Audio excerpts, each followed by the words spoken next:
जय हिंद दोस्तों, आपके अपने मैजिक मूवमेंट चैनल में आपका स्वागत है। दोस्तों, आज की वीडियो में हम हमारे सब्सक्राइबर मिस्टर रॉकी सर के सजेशन के अकॉर्डिंग बीईएल लिमिटेड को डीप में स्टडी करेंगे। बीईएल लिमिटेड यानी भारत इलेक्ट्रॉनिक लिमिटेड। तो दोस्तों, इस कंपनी को आज हम डीप में स्टडी करेंगे, इसके नेगेटिव पॉजिटिव पॉइंट्स को, साथ में इसके फंडामेंटल्स और टेक्निकल्स क्या हिंट दे रहे हैं उसको भी डीप में स्टडी करेंगे लेवल्स के साथ। यदि आप भी इन सब्सक्राइबर की तरह किसी भी कंपनी या म्यूचुअल फंड के ऊपर डिस्कशन चाहते हो या फिर अपने पोर्टफोलियो का डिस्कशन चाहते हो, तो दोस्तों आप हमें उस कंपनी और म्यूचुअल फंड का नेम कमेंट बॉक्स में सजेस्ट कर सकते हो। और पोर्टफोलियो डिस्कशन के लिए इसी वीडियो के डिस्क्रिप्शन बॉक्स में ही दी गई जीमेल आईडी पर आप अपने पोर्टफोलियो को पीडीएफ फॉर्म में हमें ईमेल कर सकते हो। हम आपके सजेशन के अकॉर्डिंग आपके पोर्टफोलियो का रिव्यू करेंगे और अपना ओपिनियन देने की कोशिश करेंगे। और यदि आपको हमारे एफर्ट्स वीडियो पसंद आए तो प्लीज वीडियो को लाइक शेयर एंड कमेंट करना ना भूले। चैनल पर नए हो तो चैनल को सब्सक्राइब कीजिए, बेल आइकन को प्रेस कीजिए। और यदि आपको इस वीडियो में कुछ कमी नजर आए तो प्लीज उसका भी फीडबैक दीजिए, ताकि हम आपके सजेशन के अकॉर्डिंग अपनी वीडियो क्वालिटी को इम्प्रूव कर सके,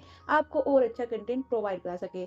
टाइम ना वेस्ट करते हुए बीईएल लिमिटेड को डीप में स्टडी कर लेते हैं। दोस्तों, भारत इलेक्ट्रॉनिक लिमिटेड एक लार्ज कैप पीएसयू स्टॉक है जो कि लो रिस्क वाला है। तो ये company IT sector, semiconductor sector, defence and aerospace sector और इलेक्ट्रिक इक्विपमेंट सेक्टर को कैटर करके चलती है। इस कंपनी ने फाइनेंशियल ईयर 2000 से लेकर अब तक अपने शेयर होल्डर्स को 46,581% के रिटर्न्स दिए। और इस कंपनी ने फाइनेंशियल ईयर 2022 से लेकर फाइनेंशियल ईयर 2024 तक तो अपने शेयर होल्डर्स को मल्टी बैगर भी रिटर्न्स दिए। अभी अपने ऑल टाइम हाई 473 से थोड़ा डिस्काउंट पर ट्रेड कर रही है। आज के नेगेटिव सेंटीमेंट में 400 रुपीज के आसपास ट्रेड करती हुई नजर आ रही है। इस कंपनी के शेयर का लो प्राइस 42 पैसे से इसने ऑल टाइम हाई लगाया 473 रुपीज का। तो दोस्तों, वो तो हम इस कंपनी के टेक्निकल चार्ट में डीप में स्टडी करेंगे सपोर्ट रेजिस्टेंस के साथ। अभी इस कंपनी की लेटेस्ट न्यूज को डिस्कस कर लेते हैं। दोस्तों, 13 जुलाई 2026 की शाम को इसको 572 सीआर का न्यू ऑर्डर मिला। और कंपनी को ये ऑर्डर 22 जून के बाद अभी मिला। और दोस्तों, कल ही इस कंपनी ने अनाउंस किया ये 27 जुलाई 2026 को अपनी फाइनेंशियल ईयर 2027 की Q1 की अर्निंग रिपोर्ट भी पब्लिश करेगी। दोस्तों, अर्निंग सीजन की शुरुआत आईटी सेक्टर से ही होती है और आईटी सेक्टर की तीन बड़ी दिग्गज कंपनीज के रिजल्ट आ चुके हैं और तीनों ही कंपनी ने शानदार अर्निंग पेश की मार्केट की एक्सपेक्टेशन के अकॉर्डिंग। और आज टाटा इलेक्सी के भी रिजल्ट आने वाले हैं और 27 जुलाई को इस कंपनी की भी अर्निंग रिपोर्ट आएगी। लास्ट 1 मंथ के सारे ऑर्डर्स को डिस्कस करें तो 22 जून को इस कंपनी को 1081 सीआर का न्यू ऑर्डर मिला था। उससे पहले इस कंपनी को 608 सीआर का भी न्यू ऑर्डर मिला था 1 मंथ पहले। और कल ही इस कंपनी का शेयर होल्डिंग पैटर्न भी अपडेट हुआ है। दोस्तों, जून क्वार्टर तक इस कंपनी में प्रेसिडेंट ऑफ इंडिया का स्टेक कांस्टेंट है लास्ट 4 to 5 ईयर्स से। और एफआईआईज ने वैसे तो फाइनेंशियल ईयर 2024 के जून से कंपेयर करें एफआईआईज का स्टेक तो ओवरऑल इंक्रीज हुआ है, लेकिन जून क्वार्टर में एफआईआईज की तरफ से इसमें स्लाइटली आउटफ्लो भी नजर आया। लेकिन डीआईआईज ने एफआईआईज का रिवर्स किया, डीआईआईज ने उसी स्टेक को परचेज किया और डीआईआईज की तरफ से स्टेक इंक्रीज हुआ। पब्लिक का स्लाइटली इंक्रीज हुआ। पब्लिक के स्टेक में अदर पार्टीज का स्टेक 1.32%, इस कंपनी में रिटेल इन्वेस्टर्स का स्टेक ओनली 8.50%। इस कंपनी के super investors president of India जो कि इसके प्रमोटर भी हैं, और सेकंड सुपर इन्वेस्टर एफआईआईज में से है गवर्नमेंट ऑफ सिंगापुर।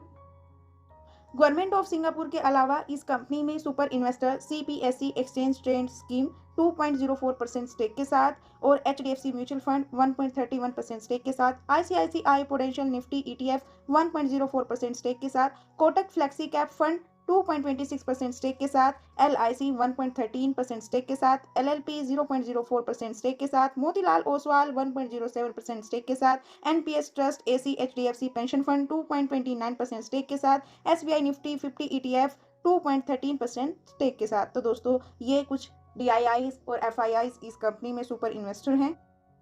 जैसे कि हमने वीडियो के स्टार्टिंग में ही डिस्कस किया था कि ये company defence sector, non defence में ये सेमीकंडक्टर, आईटी, इलेक्ट्रिक इक्विपमेंट जैसे सेक्टर से बिलोंग करती है। तो दोस्तों, ये कंपनी बिजनेस सेगमेंट में defence sector, non defence, export etcetera की सर्विस प्रोवाइड करती है। तो दोस्तों, ये कंपनी डिफेंस सेक्टर से 90% का रिवेन्यू जनरेट करती है, नॉन डिफेंस से 6% का, एक्सपोर्ट से 4% का। और इस कंपनी की ऑर्डर बुक भी स्ट्रॉन्ग है, इस कंपनी को ऑर्डर्स पर ऑर्डर्स मिलते रहते हैं। और इस कंपनी की ऑर्डर बुक में डिफेंस सेक्टर्स के ऑर्डर्स 86% है, नॉन डिफेंस के 11%, एक्सपोर्ट के 3%। ओवरऑल कंपनी की अर्निंग रिपोर्ट को स्टडी करें क्वार्टर ऑन क्वार्टर बेसिस पर, तो दोस्तों फाइनेंशियल ईयर 2025-26 के क्वार्टर्स की अर्निंग तो कंटिन्यू इंक्रीज होती रही, इस कंपनी का रिवेन्यू इंक्रीज होता रहा। रिवेन्यू के साथ साथ नेट प्रॉफिट भी लास्ट 4 क्वार्टर्स में क्वार्टर ऑन क्वार्टर बेसिस पर कंटिन्यू इंक्रीज हुआ और मार्च क्वार्टर के नेट प्रॉफिट ने लास्ट ईयर्स के मार्च क्वार्टर के प्रॉफिट को भी बीट किया। मार्केट के लास्ट 1 ईयर के नेगेटिव सेंटीमेंट में भी चारों क्वार्टर्स की अर्निंग शानदार रही, तो उसके कारण फाइनेंशियल ईयर 2026 की भी अर्निंग शानदार रही। लास्ट 3 ईयर्स की अर्निंग को बीट किया और लास्ट 4 ईयर से ये कंपनी रिवेन्यू वाइज भी प्रॉफिट वाइज भी कंटिन्यू ग्रो कर रही है। ये इस कंपनी के लिए एक स्ट्रॉन्ग पॉजिटिव पॉइंट है। कंपनी की अर्निंग शानदार है, तो इस कंपनी की बैलेंस शीट में इसकी बोरोविंग्स और कैश फ्लो को भी स्टडी करें, तो दोस्तों इस कंपनी के ऊपर बोरोविंग्स ओनली 65 सीआर ही है और इसके सामने इस कंपनी के पास कैश फ्लो 1175 सीआर का है, यानी कंपनी ऑलमोस्ट बिल्कुल डेट फ्री कंपनी है और ये भी इस कंपनी के लिए एक सेकंड पॉजिटिव पॉइंट है। Company earning wise continue grow कर रही है। एफआईआईज भी बाइंग कर रही थी, हालांकि एफआईआईज की तरफ से इस क्वार्टर में स्लाइटली सेलिंग हुई, लेकिन बदले में डीआईआईज ने उस स्टेक को परचेज किया। और साथ में ये कंपनी सेमीकंडक्टर और डिफेंस सेक्टर की कंपनी है और जैसे कि जियोपॉलिटिकल टेंशन बढ़ रही है, मार्केट वोलाटाइल हो रही है ग्लोबल लेवल पर भी और डोमेस्टिक लेवल पर भी, तो दोस्तों ये कंपनी डिफेंस सेक्टर और इलेक्ट्रिक इक्विपमेंट और सेमीकंडक्टर सेक्टर से बिलोंग करती है, तो इन सेक्टर्स को लेकर अपने स्टॉक मार्केट के एनालिसिस भी बुलिश है और अपनी एनालिसिस रेटिंग में इस कंपनी में 96% एनालिसिस ने बाय करने की रेटिंग दी है। और ब्रोकर रिसर्च में इनकी रेटिंग्स और टारगेट्स को भी डिस्कस करें, तो दोस्तों इस कंपनी को लेकर मोतीलाल ओसवाल और प्रभुदास लिरदर दोनों ब्रोकर बुलिश हैं। प्रभुदास लिरदर की तरफ से एक्युमुलेट करने की रेटिंग है, जबकि मोतीलाल ओसवाल की तरफ से बाय करने की रेटिंग है और टारगेट प्राइस 520 के हैं मोतीलाल ओसवाल के और प्रभुदास लिरदर जी के 453 के टारगेट प्राइस हैं। इस कंपनी की पीई रेशो इसके सेक्टर के कंपैरिजन में एवरेज है और कंपटीटर कंपनीज के कंपैरिजन में पीबी रेशो भी एवरेज है, लेकिन निफ्टी के कंपैरिजन में ये लो वोलेटाइल है और ये कंपनी अपने शेयर होल्डर्स को डिविडेंड भी पे आउट करती है। Dividend is 0.62%।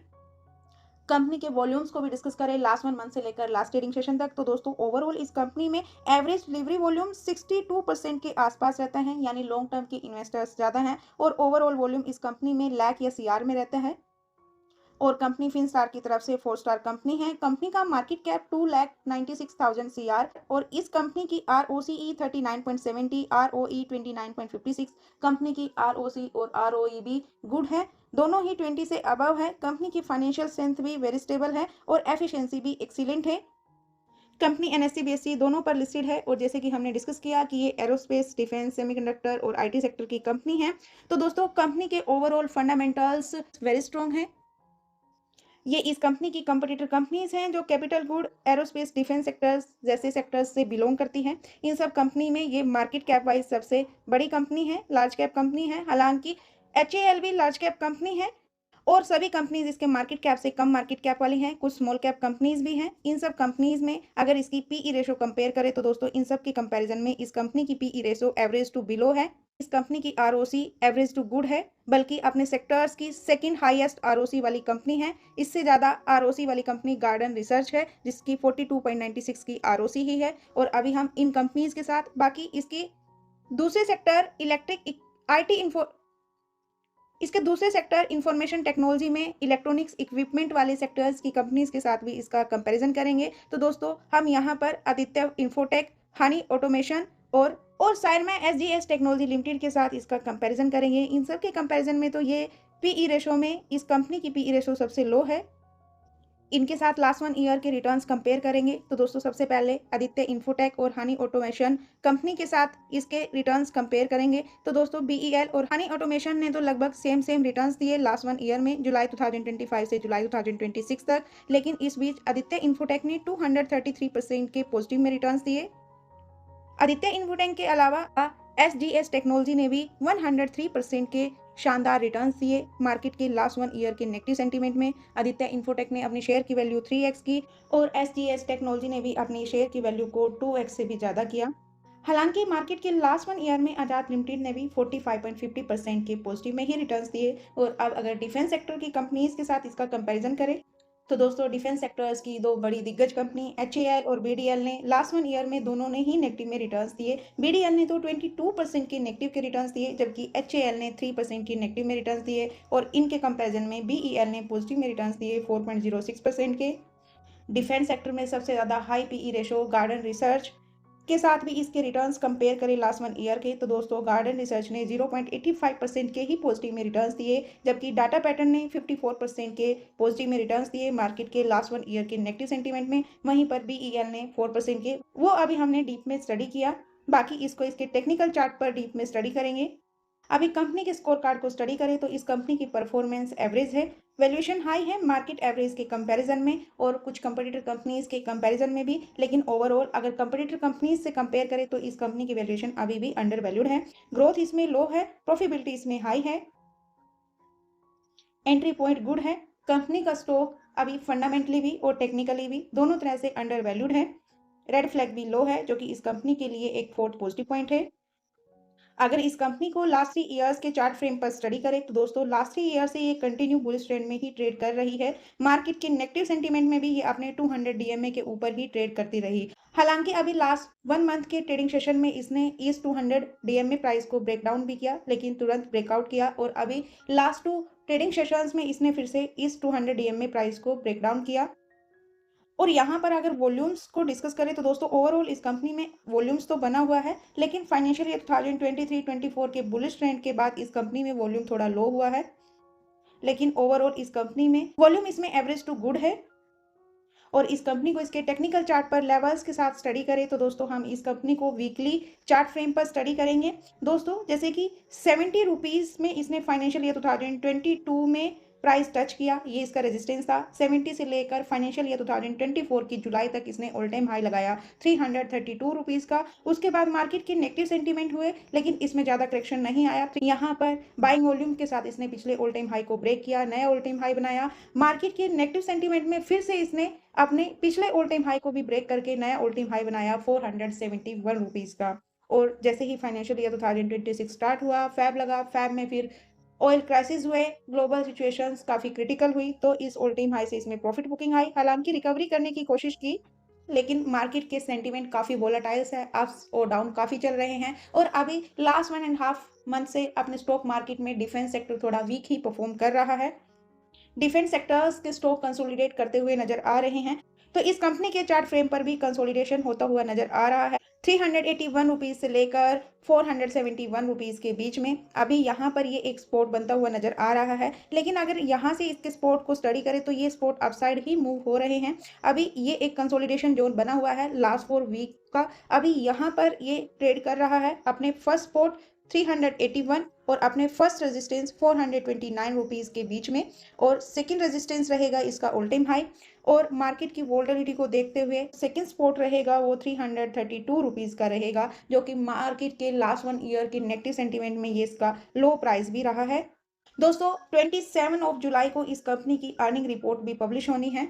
अगर लास्ट क्वार्टर्स की तरह इस क्वार्टर की अर्निंग ने भी इसको सपोर्ट किया तो हो सकता है ये फिर से अपने हाई रेजिस्टेंस की तरफ मूव हो, लेकिन अगर इसकी अर्निंग रिपोर्ट ने इसको सपोर्ट नहीं किया, मार्केट की एक्सपेक्टेशन को बीट नहीं किया, तो हो सकता है इन लेवल से इसमें प्रॉफिट बुकिंग होती हुई नजर आए। लेकिन अभी भी फंडामेंटल इसके स्ट्रॉन्ग है, इसके लॉन्ग टर्म चार्ट के पैटर्न पर ये बुलिश नजर आ रही है और इसमें डीआईआईज की भी बाइंग इंक्रीज हो रही है। कंपनी की ऑर्डर बुक भी स्ट्रॉन्ग है, ऑर्डर्स पर ऑर्डर्स मिल रहे हैं। तो मेरे ओपिनियन से इस कंपनी के फंडामेंटल्स टेक्निकल्स को स्टडी करने के बाद फ्रेश एंट्री के आसार बनते हुए नजर आ रहे हैं 381 से लेकर 405 रुपीज़ के बीच में।